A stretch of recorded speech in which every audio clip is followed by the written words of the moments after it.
information now about the first two debates of the 2024 presidential election season that we told you about at the top of the newscast.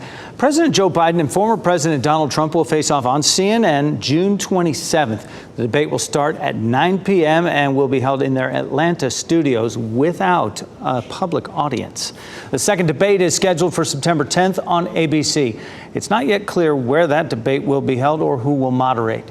Meanwhile, the former president's criminal trial has turned into an audition of sorts for a parade of would-be running mates. Here's Peter Alexander. With the Republicans' presumptive presidential nominee on trial and largely off the trail, a growing GOP entourage is flocking to his defense. Allies and some potential VP hopefuls arriving at a New York City fundraiser overnight, and more gathering at the courthouse. I do have a lot of surrogates, and they are speaking very beautifully. Including former candidate Vivek Ramaswamy, North Dakota Governor Doug Burgum, and Ohio Senator J.D. Vance. On Tuesday, the would-be VPs unmistakably dressed alike in those blue suits and red ties the former president favors, all reading from the same playbook, echoing his attacks on the rule of law. This is some third-rate banana republic. For instance, tying up the president from being out on the campaign trail. I think it's a sham prosecution. Also in attendance, the Speaker of the House, Mike Johnson, repeating those unsubstantiated arguments made by the former president.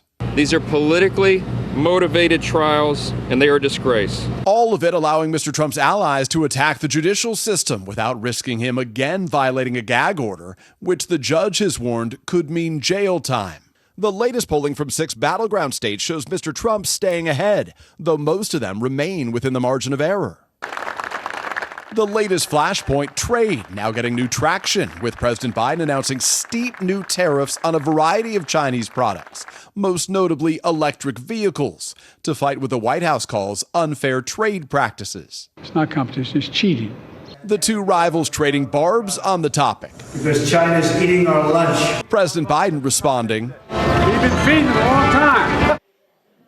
That's Peter Alexander reporting. At least one Republican senator is calling out the behavior of his fellow Republicans at former President Trump's hush money trial. Well, you know, there's a level of dignity and decorum that you expect of people who are running for the highest station in the land and going out and prostrating themselves in front of the public to try and apparently curry favor with the person who's our nominee is a little embarrassing. Now, we should mention Utah Republican Mitt Romney does not plan to run for re-election when his current term ends in 2025.